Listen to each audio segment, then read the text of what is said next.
Welcome to the Subtle Realm Show. My name is Justin Bortz, and what I like to do is interview interesting people from the Reading-Berks County area, and tonight we are going to have a talk with Kate Mallow. Hi, Kate. Hi, Justin. Before we start, I have something for you. Oh. It's a puppy. I'm just going to warn you. Some flowers. Aren't they beautiful? They you. smell lovely too. Thank you. Thank you. These are beautiful. That's so thoughtful of you. Kate is Thank super you. cool. Anybody Matches that my knows her. outfit. Very good. So tell us just a little bit about your background and what you do. And then I'm going to launch into some interesting questions that are like, that I know about you. I'm Berks County born and raised. And I know you're an Aries. I'm an Aries. What year were you born? You okay with that? I'm 60. Yay! 1957. And I grew up here, went to school here, left within 72 hours of graduating from high school, and went off, had life, school, lived in Philly for a while where I worked in the arts. Then I moved to New York and I worked in the arts. And I changed careers when I was 35 and went back to school and got a degree in social work, and I'm a licensed clinical social worker. So I've had an interesting time with that, and I kind of straddled the art world in New York while I was also doing clinical social work. But I worked with at-risk youth in Brooklyn for a chunk of time. I worked at Rikers Island with pregnant inmates, and also with a cell block of women who had either severely harmed or murdered their children.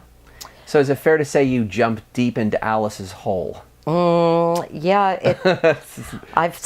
You're definitely a think courageous person. Seen some beasts' bellies in the work that I've done. So I did that. I supervised all the inpatient unit social work functions for a large hospital system in northern New Jersey for a stretch, and I had a private practice.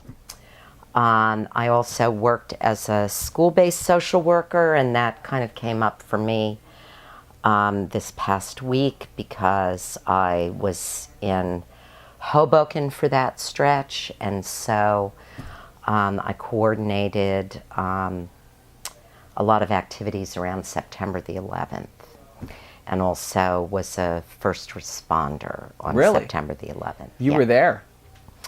Well, we had, because the New York emergency management services were located in the World Trade Center. Tragically, most of the New York EMS were killed. Yeah.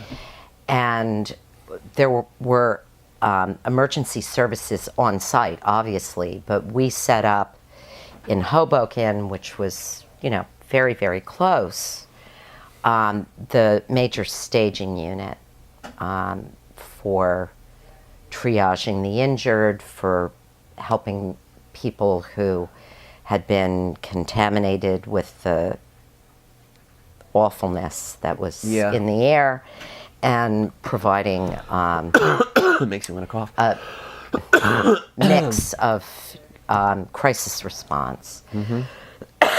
So I was involved with that, and some activities, some community activities, organizing services and healing opportunities for people after that, because Hoboken, for its size, lost the most people. Is that right? In that, because it had, by then, and is even more so now, morphed into a bedroom community for the Wall Street industry. So there were many, many people who were in the towers that lived in Hoboken that either worked in Wall Street functions, Windows on the World, that sort of thing. So that, it's interesting for me because every year it's, it's on my landscape, but it kind of ebbs and flows in terms of how it comes up for me. Yeah. This year it was more acute for whatever reasons. More what? Acute. Acute. Yeah. I Okay. found myself, preoccupied and periodically tearful, that sort of thing. So that's how, that's how trauma Sure. works. It's kind of a roller works its way out coaster. over time, but never leaves your memory. No, that one's, Sorry, permanently a lot of editing here. permanently seared. And then also because of what I did and where I was, I inhaled a lot of stuff. And so I do have what they call, I've been diagnosed with what's euphemistically called World Trade Center cough. And there was some damage to my vocal cords and that sort of thing. So I moved back here almost 7 years ago for a variety of reasons. But I came back here, I was doing some elder care. I'm at that life stage where I was trying to help my parents and, just sort of starting anew. And so now, for the last almost 2 years, I've been the director of counseling at Safe Berks, which used to be Berks Women in Crisis. Exactly. It's our county-designated domestic violence and sexual assault program. It's a privilege. How do you shake work that there. stuff off? Do That's you a have really good question. Doing something like this is fun for me. Do you have like a holistic practice that you do? Okay, I was going to say, if you don't, boy, whew. Yep, we bear need witness to a lot of suffering. Yeah. And there's all kinds of stuff Yeah. in the literature for people who do the work about what's called vicarious trauma. I've had for a long time, with varying degrees of diligence, but much more so now, a meditation practice which serves me and I'm grateful for, and I also do yoga. So I do that, and then before I worked with Safe Berks, I continued to do some consulting work in New York because I did a lot of what's called forensic social work, where I did assessments and expert witness testimony for the court system. Mostly, in my case, I had a niche where I was working with women, mostly women, who'd applied for political asylum regarding their immigration status. So it was oftentimes... That's a hot topic, huh? It sure is.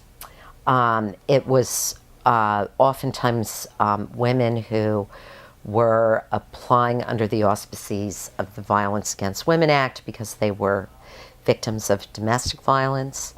I worked with, for a while, it was a very interesting sort of convoluted path, but it was kind of really what could be seen as human trafficking of Tibetan women who had been trained, educated. The Dalai Lama's sister has a school for young women. Wow. And they go around to the villages, and young women are identified and then taken to the Dalai Lama's sister's school, where they're educated, they're taught English. I'm just wondering how this transitions to trafficking. Go ahead, keep going. I'm going to tell you. 'Cause that's part I'm a little scared of.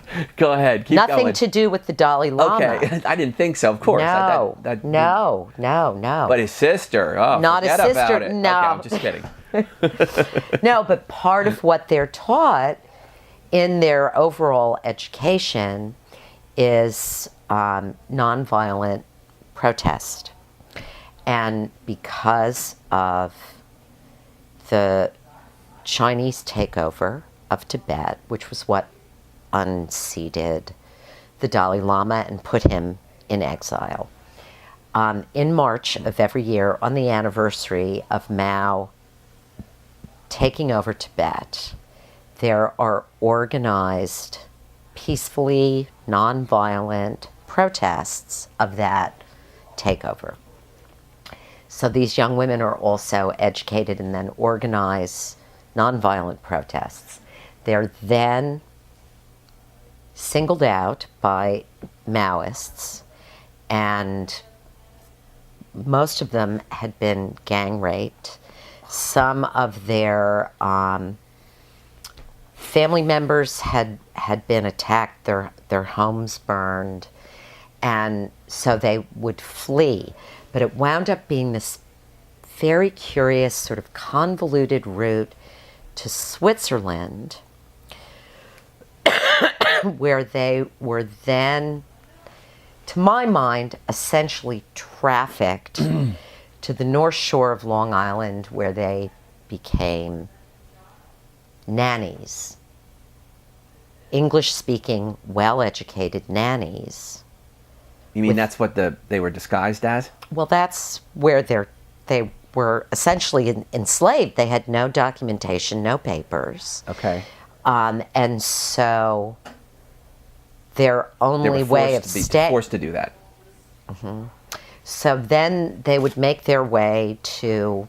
There was a circle of immigration attorneys, and they would apply for political asylum. I would be brought in to do an assessment and then write up a report that would go in as part of their documentation for their petitioning, and sometimes provide expert witness testimony in their actual hearing. Wow. I'm very grateful that in every single case there was a positive outcome for them.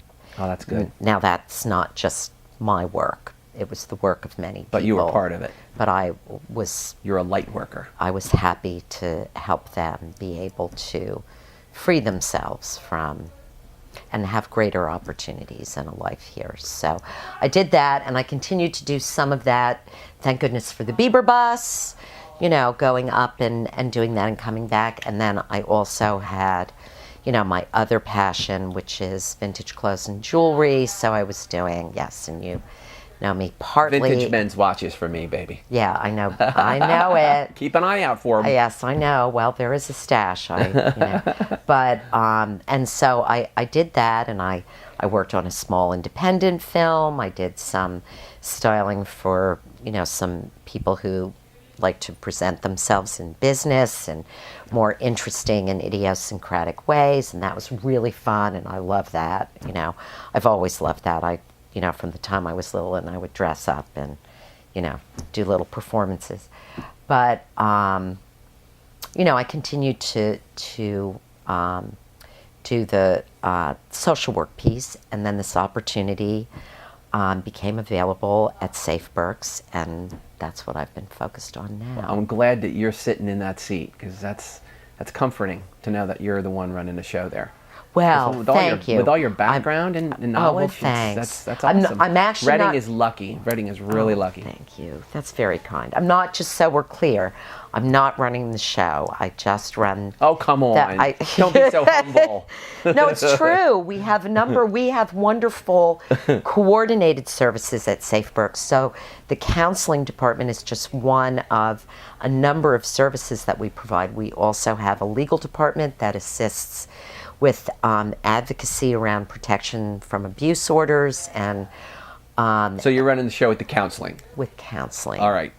Yes. Good. So I'm part of a wonderfully dedicated group of people who altogether we have coordinated services to help people move forward. You are an amazing person, and I feel so honored that you came to our Subtle Realm show.